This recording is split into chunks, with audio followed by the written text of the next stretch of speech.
The pressure, for once, is on City's shoulder, and Arsenal, we are playing with clarity, with balance and belief. The cup exits stripped away the distraction. No midweek chaos, no crowd calendar, just league, just Europe, just football. Those losses that were meant to bring us down are now the ones that are building us. They taught us that a team isn't built on depth, but on determination, on precision, on unwavering spirit. It is built on trust, on timing, on knowing when to take the risk. Yes, 3 games left, 1 final ahead. I'm excited. I'm looking forward to it like many of you. The ground is steady now. For a team that is hungry, we are going to Hungary, Budapest for the final. And this time, I believe strongly, we are not letting go. Sometimes the cuts that lead you are the ones that save you. 2 months ago, Arsenal fell in the Carabao Cup final. We lost the FA Cup at the semi-final. The whispers started again. Here we go, the same story, the same ending. Arsenal have come again, they're going to bottle it. But what if that wasn't the end?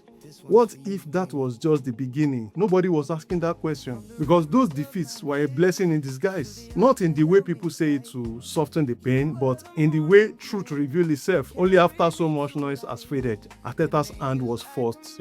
We lost Merino to injury early in the season, and he is still not anywhere near coming back to the team right now. Saka was in and out. His legs was carrying the weight of expectations while being carefully managed by Arteta. Odegaard, Havertz, both of them, they were doing on and off. They were never quite in their rhythm. These guys were falling to injuries. Arteta had no luxury. He couldn't rotate the squad as he would have loved to. He was stuck with the players that were left. He had to ride along with only the ones available, and sometimes he rode them too far. Take Zubimendi, for example. He played until his leg turned to stone. Fatigue set in. The passes were being lost, but there was one teenager, 18 years old, whom Arteta had been afraid, I would say, maybe to trust 100%, and validly so because of his age. There's a lot of weight that he will have to carry stepping into Zubimendi's shoes. The stakes are just too high. The stage is too big, but when Zubimendi faded, there was no other choice left. Arteta had no choice. He had to turn to this teenager. He became the anchor, the one who holds the line, the one who lets the Declarize breathe. Like we say in Nigeria, let the poor breathe. Lewis Kelly came and gave the Declarize the breathing space. Lewis Kelly is now the one on the team sheet because he has become Arsenal's savior. He should have been there sooner anyway, but sometimes you only take risk when you have nothing left to lose. The risk is working now. Yes, you can say that. The same 11 that Arteta used against Fulham, which became like the transformational selection, is the same 11 that he had to start against Atletico. I said it in my previous video that if Arteta was going to get any serious result against Atletico, he had to stick by that selection. The only place where I seem to have gotten it wrong was asking that we should use Mosquera ahead of Bright.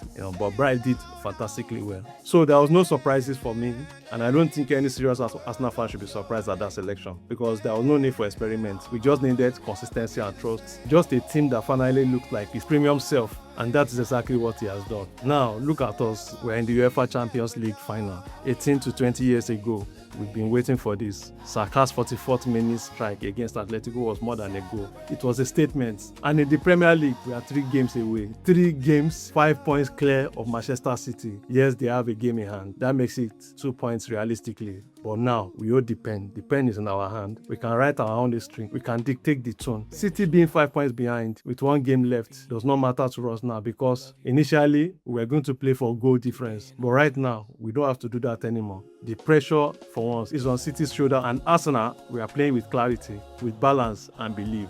The cup exits stripped away the distraction. No midweek chaos, no crowd calendar, just league, just Europe, just football. Those losses that were meant to bring us down are now the ones that are building us. They taught us that a team isn't built on depth, but on determination, on precision, on unwavering spirit. It is built on trust, on timing, on knowing when to take the risk. Yes, 3 games left, 1 final ahead. I'm excited. I'm looking forward to it like many of you. The ground is steady now. For a team that is hungry, we are going to Hungary, Budapest for the final. And this time, I believe strongly we are not letting go. I know many opposition fans will say all kinds of things. Oh, you will bottle it again. We've heard all of that before. This is our time. We will not let this go. Come on, you Gunners!